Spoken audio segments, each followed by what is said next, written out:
New Zealand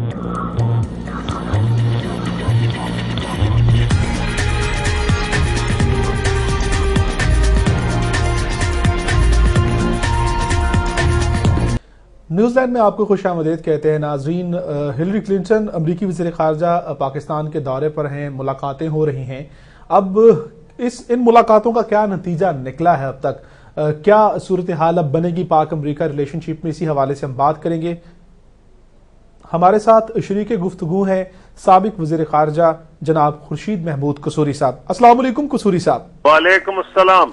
कसूरी साहब, ये जो अब सूरत हाल है, एक तनाव की कैफियत पाक अमरीका रिलेशनशिप में, इल्जामात इस कदर ज्यादा पाकिस्तान पर आयद किए गए, उसके बाद ये हिलरी क्लिंटन का दौरा, आप क्या समझते हैं कि पाक अमरीका रिलेशनशिप में कुछ बेहतरी होगी इस मुलाकात के बाद, इस दौरे के बाद? देखिए, मेरा तो विजिट से पहले एक अंदाजा था, अब ये असली बात तो एक दो दिन में निकलेगी, लेकिन जो मेरा अंदाजा था कि जब इतनी हाई लेवल विजिट होती है तो उससे पहले तैयारी की जाती है। इससे पहले मार्क ग्रॉसमैन भी आए थे, ठीक, उनसे भी बातचीत हुई होगी, और ये विजिट्स उससे पहले दोनों मुमालिक में सफारत खाने हैं, उनके जरिए भी बातचीत होती है। तो एक इतनी मेजर विजिट प्लान नहीं की जाती अगर उसमें से कुछ भी ना निकलना हो। ठीक, तो मेरा तो ये ख्याल पहले भी था, लेकिन अभी जो है एक दो दिन में पोजीशन वाजे हो जाएगी। लेकिन ये बात क्लियर है कि जो उन्होंने अफगानिस्तान में बयानात दिए हैं और इस्लामाबाद में जो आए हैं उससे जरा कदरे मुख्तलिफ है, टोन के हिसाब से और एम्फसिस के हिसाब से। ठीक, अफगानिस्तान में और एम्फसिस था, उन्होंने बात बदली नहीं, बात वही कही है इस्लामाबाद में भी, लेकिन वहां ऑडियंस उनका और था और यहाँ उनका ऑडियंस और है। ठीक, दूसरी बात यह है कि यहाँ वो जब आई है तो उनको पता था कि ऑल पार्टीज कॉन्फ्रेंस ने भी एक रेजोल्यूशन पास किया है, तो हुकूमत पाकिस्तान उनको ये कहेगी कि जनाब ये हमारी लिमिटेशंस हैं, तो वो उसकी तैयारी करके आई होंगी। तीसरी बात यह है कि अमेरिका और पाकिस्तान दोनों के मफाद में है कि अफगानिस्तान की जंग के नतीजे में वहां सिविल वॉर ना शुरू हो जाए, खाना जंगी में उनको ये नुकसान होगा कि वो आसानी से जो एंड गेम चाहते हैं वो नहीं मिलेगी। हमें नुकसान ये होगा कि उस जैसे कि पहले सिविल वॉर हुई तो 4.5 मिलियन रेफ्यूजीज 45 लाख पाकिस्तान आ गए। ठीक, और वो उनमें से 30 लाख अभी भी पाकिस्तान में है, और पाकिस्तान की मईशत, उसकी सियासत पे उसका बहुत मनफी असर पड़ा। इसलिए दोनों ममालिक की जो एफर्ट होगी वो ये होगी कि ब्रेक डाउन ना हो, लेकिन बहरहाल हमारी जो तरजीहात हैं वो उनको बता दी गई होंगी कि हम ये इस बात के नहीं अफोर्ड कर सकते। गोया उन्हें रेड लाइंस बता दी गई होंगी कि हम इस हद तक ताउन कर सकते हैं, इससे ज्यादा ताउन हमारे बस में नहीं है। हाँ, हमारे बस में नहीं है, क्योंकि उसका जो नतीजा होगा वो सबके सामने है। या मसाजिद पे, इमाम बारगाहों में, बसों पे, अस्पतालों में, सिक्योरिटी एस्टेब्लिशमेंट, हर जगह हमले हो रहे हैं।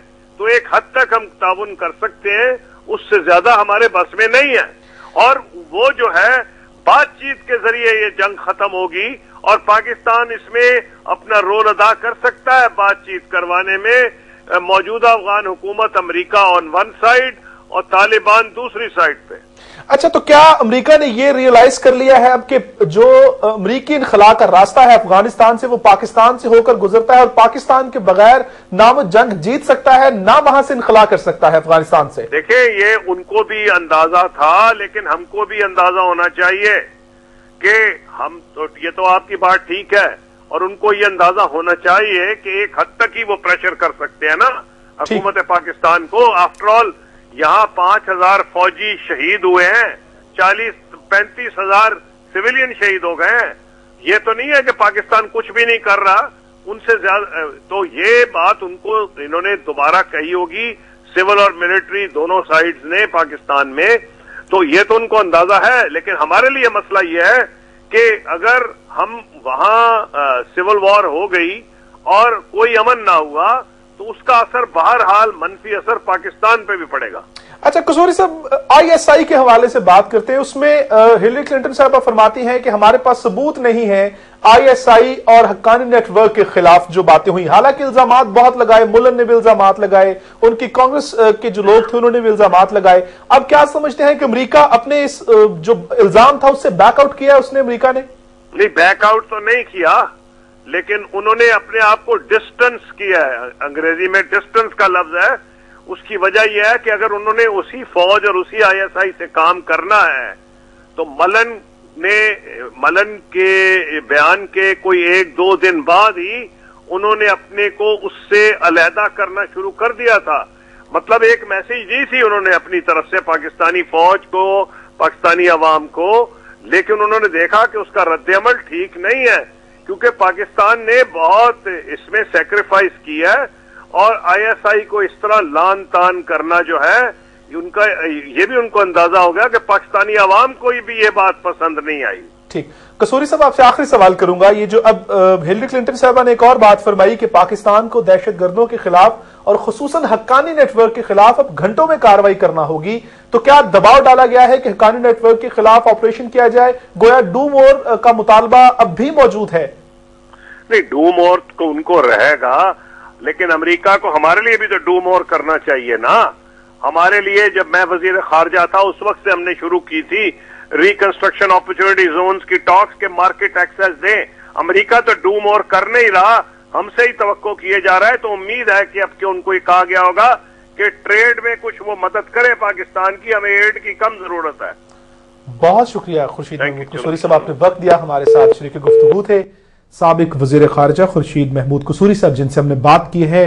और पाक अमेरिका रिलेशनशिप के हवाले से हिलरी क्लिंटन का दौरा पाकिस्तान, जिसको इंतहाई अहमियत दी जा रही है, इस दौरे के हवाले से हमने बात की है। और क्या बातें जो है वो मुमकिना तौर पर डिस्कस हो सकती हैं, इस दौरे में क्या नताइज निकल सकते हैं इस दौरे के, इस हवाले से हमने बात की है। उनका कहना है कि एतमाद की बहाली के लिए दौरा बहुत अहम है और पाकिस्तान और अमेरिका के दरमियान जो ताल्लुकात हैं उनमें यह दौरा इसलिए अहमियत का हामिल है कि पाकिस्तान और अमेरिका के दरमियान एक कशीदगी तनाव की कैफियत, उसके बाद फिर आला ऑफिशियल्स का अमेरिका से पाकिस्तान का दौरा और फाइनली हिलरी क्लिंटन का पाकिस्तान आना इस बात का गमाजी है कि अमेरिका को यह अंदाजा हो चुका है कि पाकिस्तान के बगैर ना अमेरिका अफगानिस्तान में जंग जीत सकता है और ना ही वहां से इनखला कर सकता है, क्योंकि वहां पर जितने भी जो ग्रुप्स हैं जो अमेरिका के खिलाफ वहां पर लड़ रहे हैं, तालिबान है वहां पर, हक्कानी नेटवर्क है, उनसे मुलाकात के लिए, उनसे मुज़ाकरात के लिए पाकिस्तान की जरूरत अमेरिका को पड़ेगी। और अब अमेरिका जो है इस बात के ऊपर जो है वो मुज़ाकरात के लिए पाकिस्तान से कह रहा है। और दूसरी उन्होंने बात ये भी की है कि आईएसआई के ऊपर जो इल्जामात लगे हैं, कम से कम अमेरिका उन इल्जामात से बैकआउट उसने नहीं किया, सिर्फ एक डिस्टेंस मेंटेन किया है ताकि पाकिस्तान और अमेरिका के दरमियान ताल्लुकात जो है वो किसी हद तक नॉर्मल हो जाएं। क्योंकि अगर आईएसआई के ऊपर दबाव का सिलसिला जारी रहा, अमेरिका की जानिब से पाक फौज के ऊपर दबाव का सिलसिला जारी रहा, हुकूमत पर तो खैर वो दबाव का सिलसिला जारी ही रखता है, अगर इस तरह ये सिलसिला जारी रहा तो फिर ताल्लुकात कभी भी नॉर्मल नहीं हो सकते। गोया अमेरिका ने एक फासला रखा है, अपने जो मुतालबा था, अपना जो इल्जाम था, उससे आर्जी तौर पर जो है वो उसने बैकआउट किया है, आर्जी तौर पर उसको जो है इल्जाम को वापस लिया है। लेकिन अगर फिर कभी कशीदगी होती है तो अमेरिका ये इल्जाम ज्यादा दबाव के साथ पाकिस्तान पर आयद कर सकता है। सूरत हाल क्या बनती है हिलरी क्लिंटन के दौरा पाकिस्तान पे, इस पर हम मजीद बात करेंगे इस ब्रेक के बाद। So stay tuned and keep watching Newsline.